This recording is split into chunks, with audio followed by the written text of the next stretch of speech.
శ్రీ గురుభ్యో నమః. శ్రీ మహాగణాధిపతయ నమః. శ్రీమాత్రే నమః.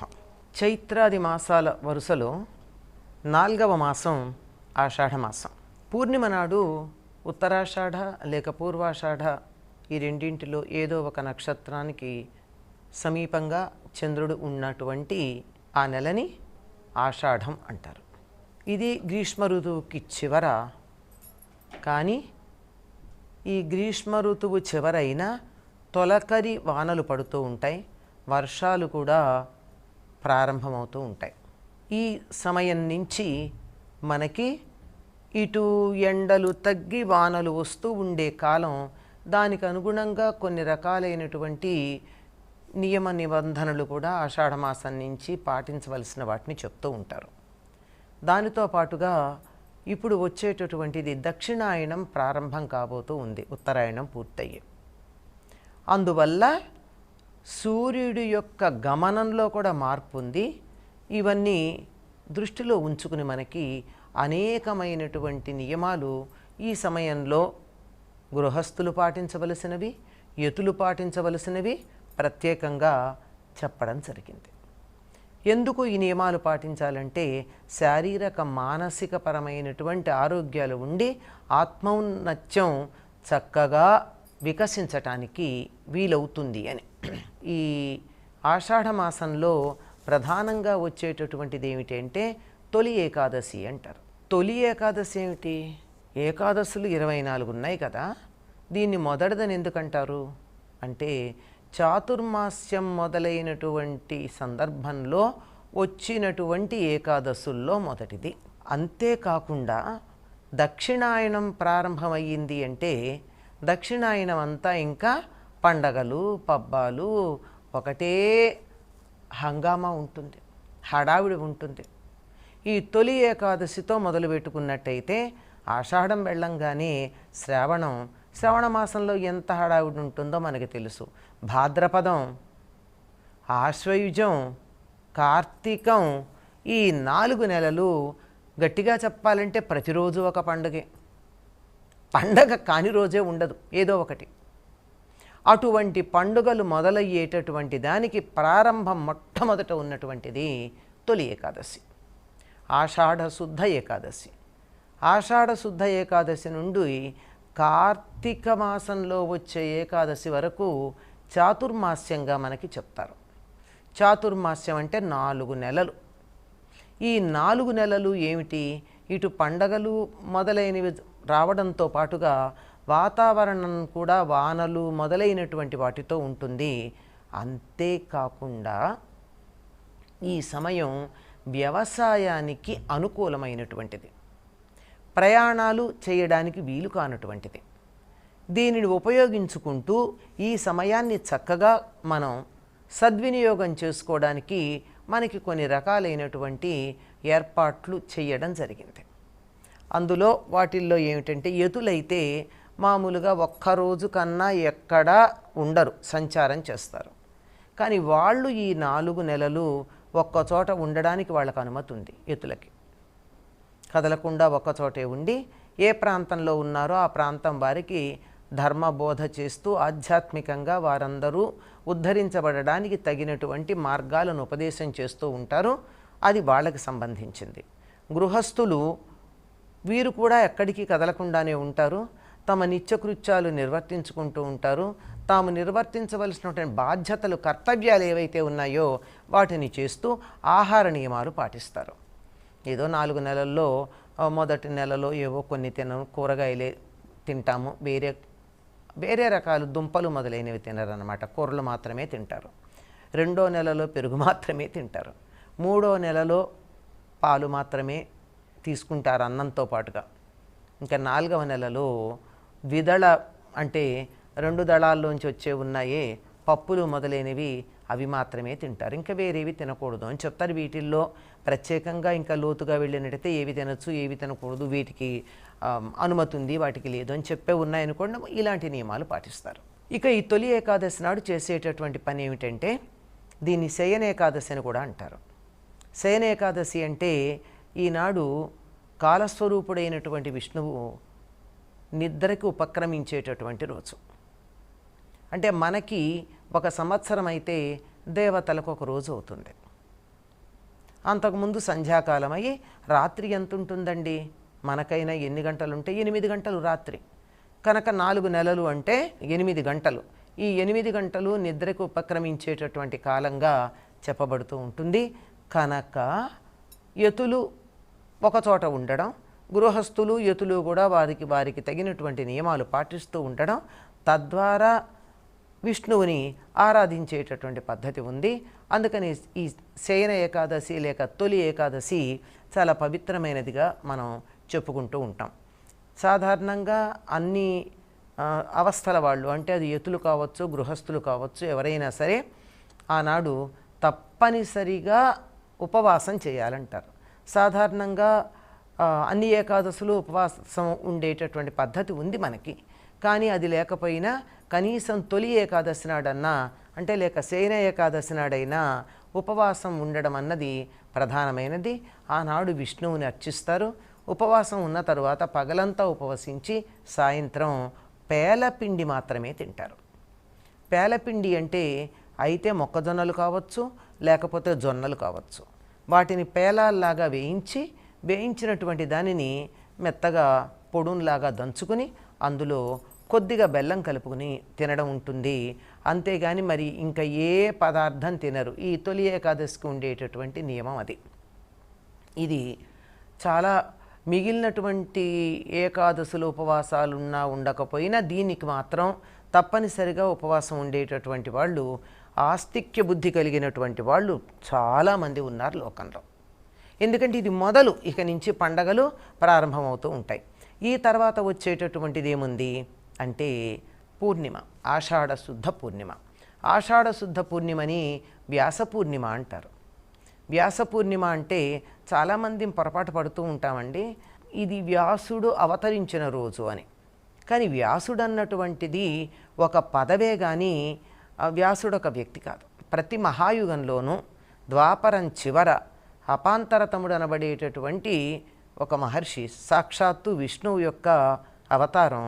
ఆయన వేదాలని అధ్యయన సౌలభ్యం కోసం చక్కగా విశ్లేషించి చదువుకోవడానికి వీలుగా మనకి వ్యాసీకరించి ఇవ్వడం జరుగుతుందని చెప్పడం జరిగింది. 28వ మహాయుగంలో ఈ వ్యాసపీఠాన్ని అధివసించినటువంటి ఆయన కృష్ణద్వైపాయనుడు లేక బాదరాయణుడు అన్నటువంటి పేరు ఉన్న ఆయన. ఈ వ్యాసపీఠము అన్నది ఒక పీఠం అంతే, వ్యాసుడు ఒక పదవి. అటువంటి పీఠం మీద వ్యాసుణ్ణి అధివసింపచేసినటువంటి రోజు, ఆయనకి వ్యాస పట్టాభిషేకం చేసినటువంటి రోజుగా ఆషాఢ పూర్ణిమని చెప్తారు. కనుక కలియుగం మొత్తానికి వేదాల సారంలో ఉన్నటువంటి విషయాలని వివరిస్తూ పురాణాలని, దానినే క్రోడీకరించి సూత్రాలుగా బ్రహ్మసూత్రాలని అందించి భక్తి ప్రధానమైనటువంటి మహాభాగవత గ్రంథాన్ని అందించినటువంటి వ్యాసుడు గురువుగా పరిగణించబడతాడు. కనుక ఆ వ్యాసుడిని ఈనాడు పూజించాలి అని చెప్తారు. కనుక ఆషాఢ పూర్ణిమ నాడు తప్పనిసరిగా అందరికీ గురుస్థానంలో ఉన్నటువంటి వ్యాసుణ్ణి పూజించాలి. కనుక దీనికి వ్యాస పూర్ణిమ అన్న పేరు వచ్చింది. దాన్నే గురు పూర్ణిమ అని కూడా అంటాం. అంటే ఎవరికి వారు తమ గురువుని సాక్షాత్తు వ్యాసుడి యొక్క అవతారంగా, అంటే సమస్తమైనటువంటి విజ్ఞానం తనలో కలిగి ఉన్నటువంటి మహానుభావుడిగా భావన చేసుకుని ఆయనని పూజించేటటువంటి రోజు గురు పూర్ణిమ. అదే ఆషాఢ శుద్ధ పూర్ణిమ. ఇవి ఈ రెండు ప్రధానమైనటువంటి ముఖ్యమైనటువంటి అంశాలు. గురువు దగ్గర ఉపదేశం పొంది గురువుని పూజించిన తరువాత మనకి తర్వాత శ్రావణ మాసంలో ఉపాకర్మ మొదలైనటువంటి రావడం, చదువుకోవడానికి అందరూ బయలుదేరి వెళ్ళడం, ఇవన్నీ జరిగేటటువంటిది తరువాత ఉంటుంది. ఇక ఇప్పుడు చేసేటటువంటి పనులు ఏమిటి? అసలు ఆషాఢ మాసానికి సంబంధించి ఏం చెప్తారు అంటే, ఆషాఢ మాసం అన్నది ఒక శూన్యమాసంగా, అంటే ఏవి శుభకార్యాలేవి చెయ్యరు అనేటటువంటి ఒక నమ్మకం ఉంది. పెళ్ళిళ్ళు సాధారణంగా ఉండవు. కానీ కొన్ని ధర్మశాస్త్ర గ్రంథాల్లో చెప్పింది ఏమిటంటే, ఆషాఢ మాసంలో గనక గృహ నిర్మాణం ప్రారంభించుకున్నట్టయితే చాలా చక్కగా గొప్పగా జరుగుతుంది అని. కానీ ఎందుకనో ఇది దేనికి పనికిరాదు, శుభముహూర్తాలు లేవన్నారు గనక గృహ నిర్మాణం ప్రారంభించటానికి కూడా మనం వెనకాడుతూ ఉంటాం. మరి ఒక్క గ్రంథాన్ని ఒకదాన్ని ఆధారం చేసుకోవడం దేనికి అనుకుంటారో ఏమో. అయితే మరి ఇవేమీ లేనప్పుడు ఏమిటంటే ఈ సమయం సాధనకి బాగా ఉపయోగించాలి. పెళ్ళిళ్ళు మొదలైనటువంటి శుభకార్యాలు ఏవీ లేవు కనుక ఆ సమయంలో మనకి హడావిళ్ళు తొందరలు ఏమీ ఉండవు కనుక సాధనకి చాలా బాగా ఉపయోగించుకోవడానికి తగినటువంటి కాలంగా చెప్తారు. ఈ ఈ సమయంలో తప్పనిసరిగా కొత్తగా పెళ్ళైనటువంటి ఆడపిల్లలు పుట్టింటికి వెళ్ళడం సంప్రదాయంగా మనకు వస్తుంది. ఆషాఢ మాసంలో దీనికి మన వాళ్ళు చమత్కారంగా చెప్తారు, అత్త కోడలు ఒక ఇంటి గడప దాటకూడదు అని. ఒక ఇంటి గడప దాటకూడదు అంటే ఒకళ్ళు పెరటిదారిన ఒకడు సింహద్వారం నుంచి వెళ్ళొచ్చు అని చమత్కారంగా చెప్పేవాళ్ళు కూడా ఉన్నారు. విషయం అది కాదు. కొత్తగా వివాహం అయినటువంటి వాళ్ళు ఈ నెలలో భార్యాభర్తలు కలిసి ఉండకూడదు. ఆ మాట అంటే కొంచెం మొరటుగా ఉంటుందని అత్తా కోడలు కలిసి ఉండకూడదని చెప్తారు. ఆషాఢస్య ప్రథమ దివసే అని మనకి దాంట్లో చెప్పినట్టు మేఘ సందేశంలో స్వాధికారాత్ ప్రమత్తః, భార్యను తలుచుకుని కొంచెం తన పని విషయంలో కొద్దిగా అశ్రద్ధ వహించినటువంటి యక్షుణ్ణి కదా ఆయన శపించాడు.